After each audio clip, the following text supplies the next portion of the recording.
मैं आज को एक वाक़या सुनाता हूँ, आज से तकरीबन 40 साल पहले का। हमारे यहाँ शुगर मिल में एक इंजीनियर आए नए, मैकेनिकल इंजीनियर से चीफ इंजीनियर थे। उनका नाम था ज़फ़रुल्लाह घुम्मन। सरगोदा के इलाके के थे। कई मुरब्बे उनके ज़मीन भी थी और 2 भाई थे। बड़ा भाई फ़ौज में मेजर था और ये छोटा भाई फ़ौज में सेकंड लेफ्टिनेंट हुआ। फिर कुछ अर्सा जॉब करने के बाद इसने छोड़ दी। तो हमारे चीफ इंजीनियर साहब रिज़ाइन करके चले गए, तो मालिक ने इनको इंटरव्यू करके रख लिया। अब इस नौजवान की जो पहली मुलाकात थी ना, उसने हमें बहुत मुतासर किया। इतना खूबसूरत उसका जिस्म, जैसे बॉडी बिल्डर का होता है ना, चौड़ी छाती, पतली कमर और उसके बाजू देखने वाले, मसल ऐसे बने हुए, चल के आता था तो उसको देख के दिल खुश होता था। एक नौजवान की सेहत ऐसी होती है। बातचीत में भी नरम बात करते थे, मिजाज में नरमी थी, खुश अखलाकी थी, हर चीज़ उनके अंदर अच्छी थी सिवाय एक के। और वो एक बात बुरी क्या थी कि वो दैरिया था। ये नहीं कि बेनमाजी था, सिरे से दीन कोई नहीं मानता था। वो कहता था कि अल्लाह ने इंसान को पैदा नहीं किया, इंसान ने अल्लाह के वजूद का जो है ना एक तस्वर घड़ लिया है।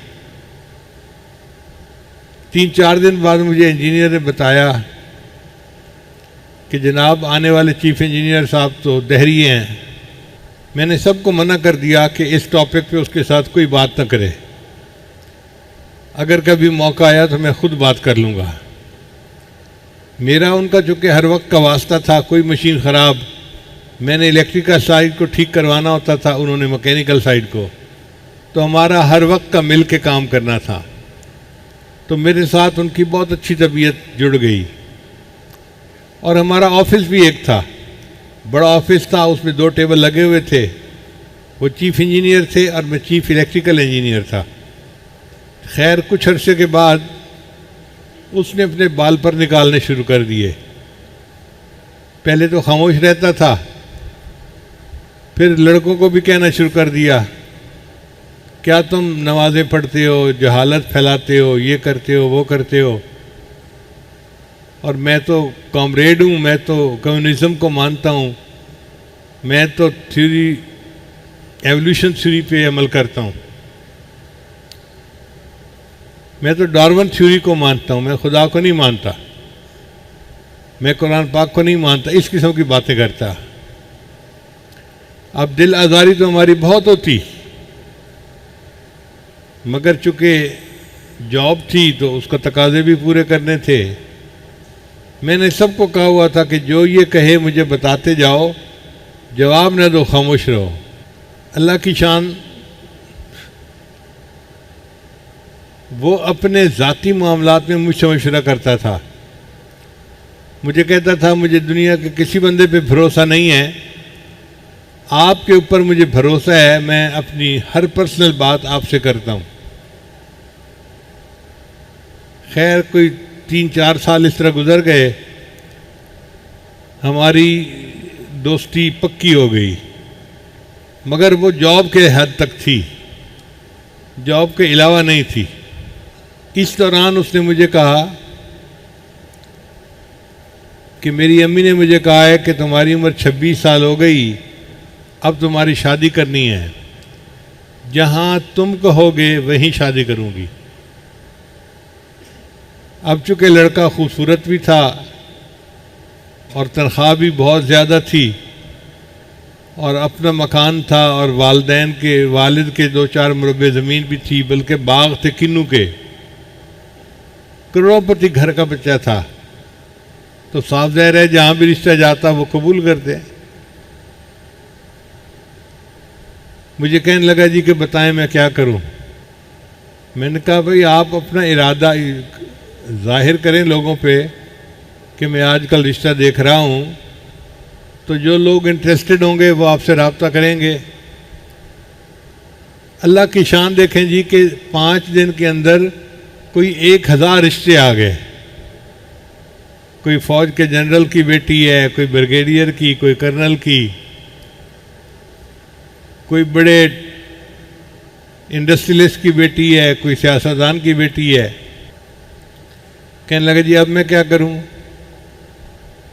मैंने कहा भाई आप ऐसा करें कि इन 1000 रिश्तों की सारी दरख्वास्तें पढ़ें, और जो फैमिलीज़ आपको ऐसे लगती हैं ना कि दीन के एतबार से या अपने रुतबे के एतबार से हमारे बराबर हैं, उनको शॉर्टकट कर लो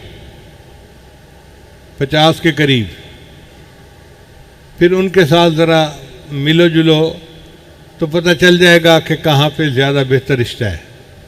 इस दौरान मुझे कभी अगर अपने हजरत के यहाँ जाना होता तो मैं उसे बताता कि भाई मैं छुट्टी पे जा रहा हूँ, सफरिंग फ्रॉम पीर साहब। मजाक में मैंने ये नाम रखा हुआ था कि मैंने हजरत की ज़ियारत के लिए जाना है, उसके बगैर मुझे गुजारा नहीं होना, तो मैं छुट्टी कर रहा हूँ, और रीज़न उसकी थी सफरिंग फ्रॉम पीर साहब।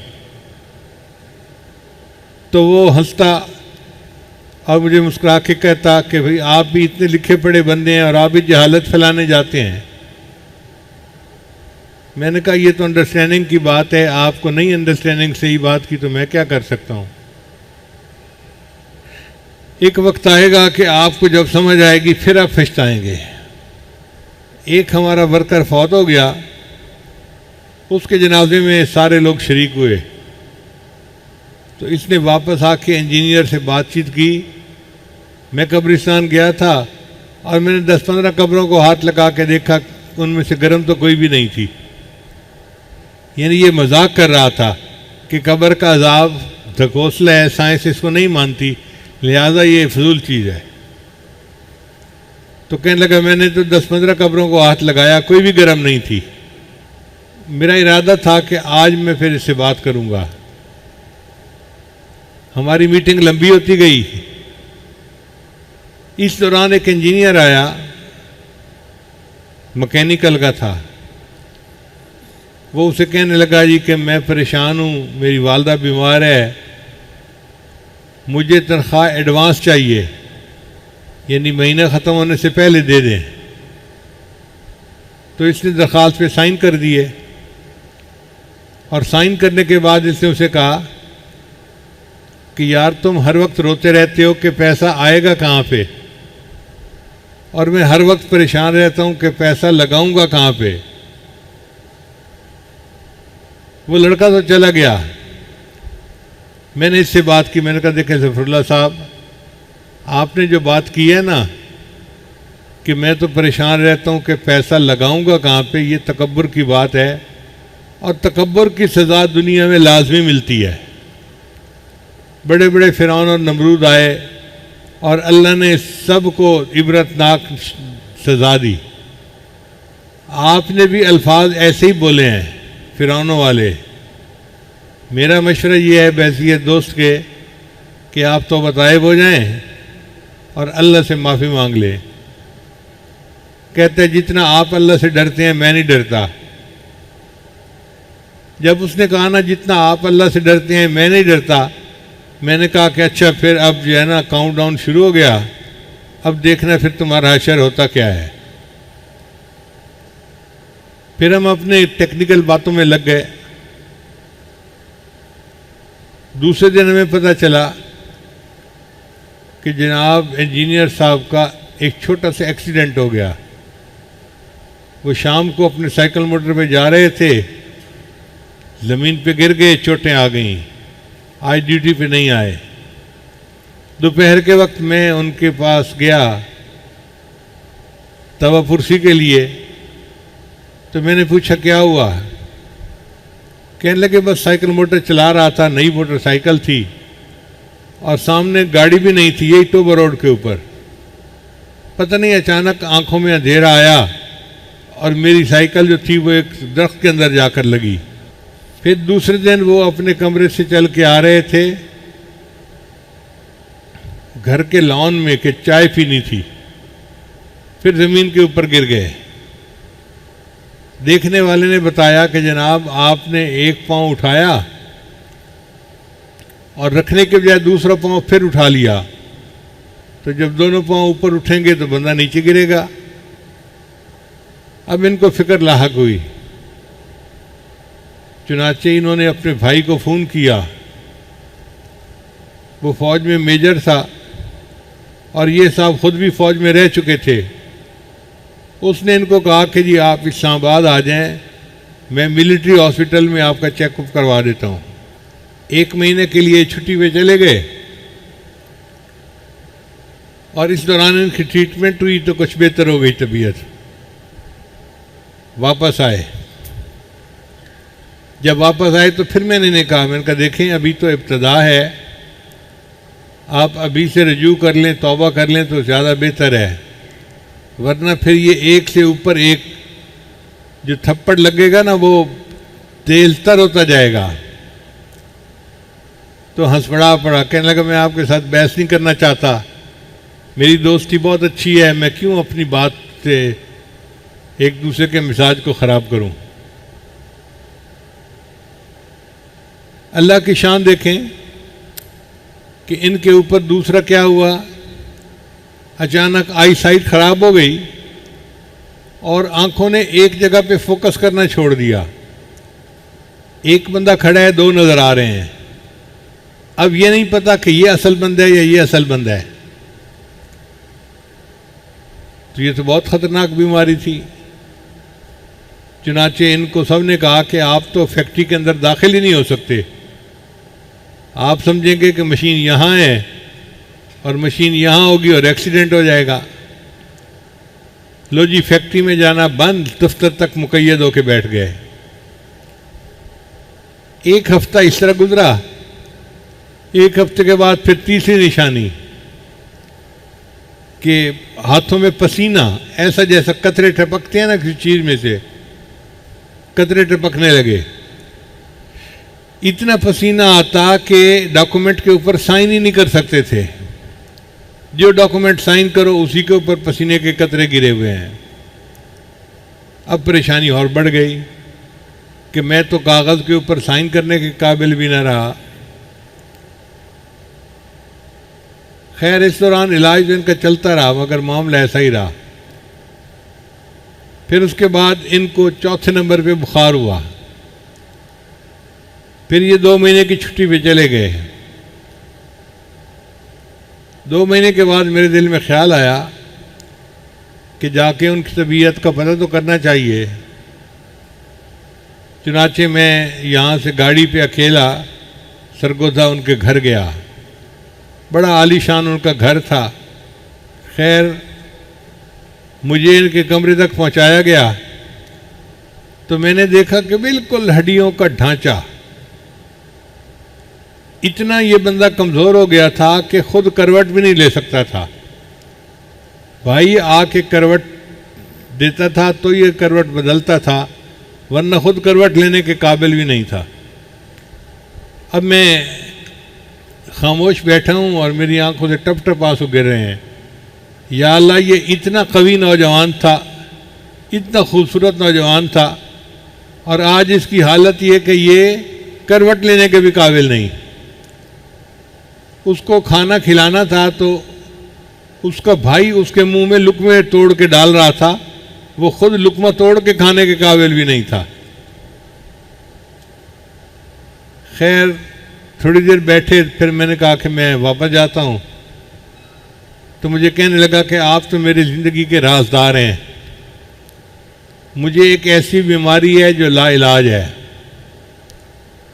और हो सकता है मेरी और आपकी ये आखिरी मुलाकात हो। मैंने इस किताब के बारे में, मैंने इस बीमारी के बारे में बहुत पढ़ा है, बस मैं अब इतना वीक हो गया हूँ कि अब मेरा उठना मुश्किल है। मैंने कहा कि देखें, आपका इलाज अगर पूरी दुनिया में कहीं भी होता है ना तो हम करवाएंगे। अल्लाह आपको शफा देंगे और एक वक्त आएगा कि आप हमारे साथ मिलकर नमाज़ें पढ़ा करेंगे। तो ये मुस्करा पड़ा। मैंने कहा कि मैं जा रहा हूँ वापस, मैं ग्रुप के चेयरमैन से बात करता हूँ कि खर्चा करें और आपका इलाज अगर कहीं भी मुमकिन है तो हो जाए। कहने लगा ठीक है। लो जी, मैं गमज़दा दिल के साथ वापस आया और मैंने आकर अपने ग्रुप के चेयरमैन से बात की कि हमारे चीफ इंजीनियर साहब ड्यूटी के दौरान बीमार हुए। अब कंपनी को तो इतना फ़र्क नहीं पड़ता, शुगर की वजह से मुंह चूँकि खुश्क हो जाता है तो मुझे बोलना मुश्किल होता है, इसलिए मैं एक घूंट ले लेता हूँ। अगर पानी पीना होता तो मैं 3 घूंट पीता।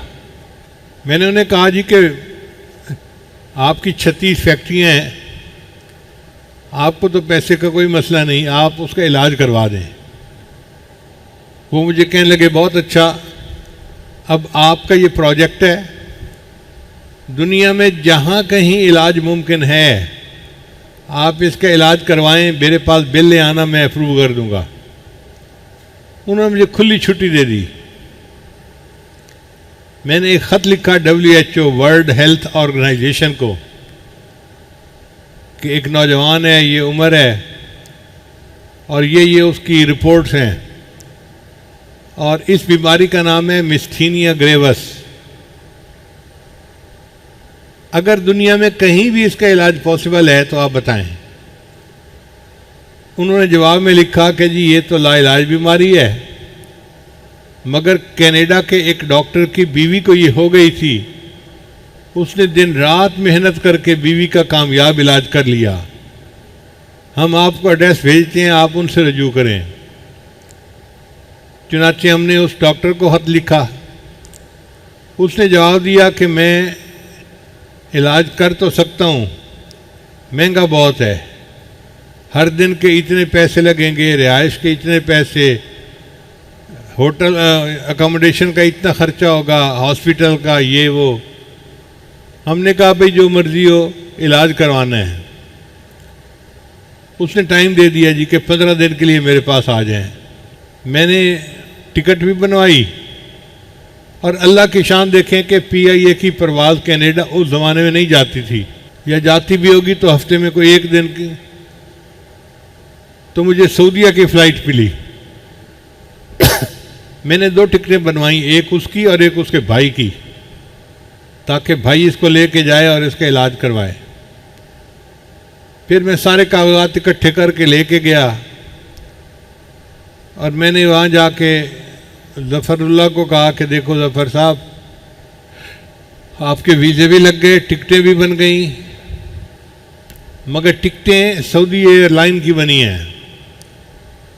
अब आप मेरे साथ वादा करें कि जब आप सेहतमंद हो के वापस आएंगे ना, तो आप वापसी पे आके उम्रा करेंगे। तो इसने हाँ नहीं की, ऐसे सर हिला दिया, क्योंकि दोस्ती में ये ना भी नहीं कर सकता था। जब इसने थोड़ा सा सर हिलाया तो मैंने इसको भाई को कहा कि देखो भाई, अब इन्होंने मेरे साथ वादा किया है, लिहाजा वापसी पे आपने उम्रा करवा के लेके आना है। उसने कहा जी बहुत अच्छा। लो जी, ये दोनों भाई कनाडा चले गए। अल्लाह की शान देखें कि 10 दिन बाद हमें इत्ला मिली जी कि ज़फ़र साहब ठीक होके वापस आ गए हैं। मैं फिर उनकी दवा पुरसी के लिए गया। अब जब मुलाकात हुई तो ये चल फिर रहे थे, तो मुझे देख के खुशी हुई।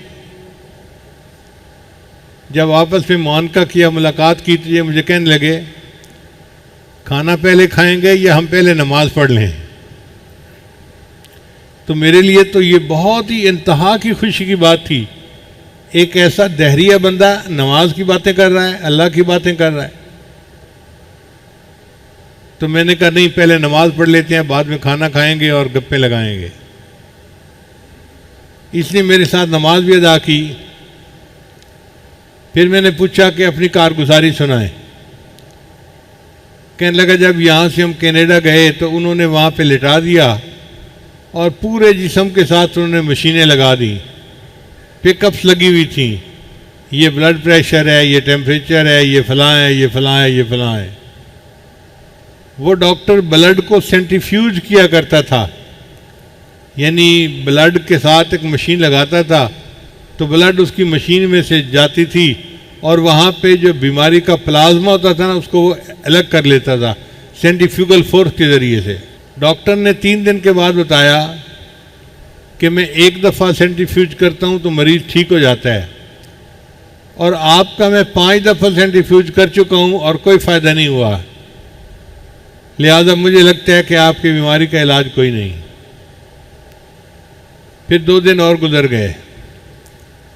फिर उसने उसके भाई को बुलाया और कहा कि देखो भाई 7 दिन हो गए हैं और मुझे 1% भी उम्मीद नहीं है इस बंदे के बचने की, इसने है मरना,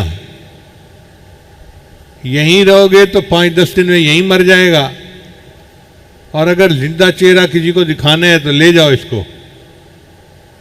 भाई ने फ़ोन किया तो माँ ने कहा बेटा जब वहाँ इलाज नहीं है तो फिर मेरे पास ले आओ, मैं कम से कम एक मरतबा देख लूँगी, कोई बात ही कर लूँगी। अब उसका भाई उसको वापस आने लगा। पता चला कि सऊदी अरब की भी फ़्लाइट हफ्ते में एक थी कनाडा की उस ज़माने में, और इनके पास कोई उम्रे का वीज़ा भी नहीं था। तो भाई ने इसको जहाज़ पे डाला और जद्दा पहुंच गया। उसका ख्याल था कि मैं जद्दा जाके दरख्वास्त करूंगा कि मुझे पाकिस्तान की फ़्लाइट दे दो, मगर वो भी फ़्लाइट फुल थी। तो जद्दा वालों ने कहा कि हम आपको 3 दिन का वीज़ा दे देते हैं, आप होटल में रहने के बजाय आप एयरपोर्ट पे रहने के बजाय होटल के कमरे में जाके रिलैक्स करें और 3 दिन के बाद जो अगली फ़्लाइट है ना उस पर चले जाएं। चुनांचे भाई इसको लेके होटल के कमरे में आ गया। ये कहते हैं कि मेरे ज़हन में ख्याल आया कि मैंने आपसे वादा किया हुआ था कि मैं आते हुए उम्रा करूँगा, तो मैंने भाई को कहा कि उम्रा तो मैं कर ही नहीं सकता, बीमार हूँ, तो मुझे जगह तो दिखा कि कहाँ उम्रा करते हैं। भाई ने उसे व्हील चेयर पे बिठाया और हरम ले गया। कहते हैं कि मैंने जब हरम देखा तो मैं ये सोच रहा था इतने लाखों लोग, मगर सबके दिमाग ख़राब कि ये अल्लाह को मानते हैं। यानी एक दहरिए बंदे की कैफियत सुनिए जो बैतुल्लाह के सामने खड़ा है जाके। वो कहते हैं कि मैं इतने लोगों को देख के ये सोच रहा था कि जहालत कितनी आम हो गई, लाखों लोग हैं और ये चक्कर लगा रहे हैं, घूम फिर रहे हैं और ये खुदा को मानते हैं जबकि खुदा तो मौजूद ही नहीं है। कहते हैं कि मैं जाके बस बैठा रहा और बार बार बैतुल्लाह को देखता रहा। ये जो बैतुल्लाह को बार बार देखना था, इसी से उसको अल्लाह ने बरकत दे दी। कहते हैं कि जब मेरे जाने का वक्त हुआ ना, तो उस वक्त मैंने कहा कि चलो मैं दुआ ही मांग लेता हूँ। तो मैंने ये दुआ मांगी, ए अल्लाह अगर तू मौजूद है तो मुझे शफा दे दे, ताकि मैं कल व्हील चेयर के बगैर चल के तवाफ़ करूँ। एक दहरिया दुआ मांग रहा है बैतुल्लाह के सामने, और दुआ भी ये मांग रहा है कि ए अल्लाह अगर तू मौजूद है तो मुझे बीमारी से शिफा अता फरमा ताकि मैं चल के तवाफ़ करूं। कहते हैं मैंने भाई को कहा कि दवाइयाँ सब बंद, मैंने अब नहीं लेनी। अल्लाह की शान के अगले दिन मेरे जिस्म के अंदर काफ़ी कुव्वत थी। भाई मुझे लेके आया और उस दिन मैंने तवाफ़ किया और तवाफ़ के बाद बैतुल्लाह के सामने बैठ के कलमा पढ़ा। अगर एक दहरिया बंदा भी हरम में जाके दुआ मांगता है, अल्लाह उसको ईमान जैसी दौलत अता फरमा देते हैं, तो एक मोमिन अगर वहाँ जाकर दुआएं मांगेगा तो अल्लाह उसकी दुआएं क्यों नहीं कबूल फरमाएंगे। इसलिए वो बैतुल्लाह ऐसी अजीब जगह है, जो मांगता है बंदा अल्लाह अता फरमा देते हैं। मोमिनों की तो दुआएं कबूल होनी है, जो दहरी हैं अल्लाह उनकी भी दुआएं कबूल फरमा लेता है। लो जी, इस तरह ये बंदा मुसलमान हुआ, इसने कलमा पढ़ा और वापस आके नमाज़ें पढ़नी शुरू कर दी।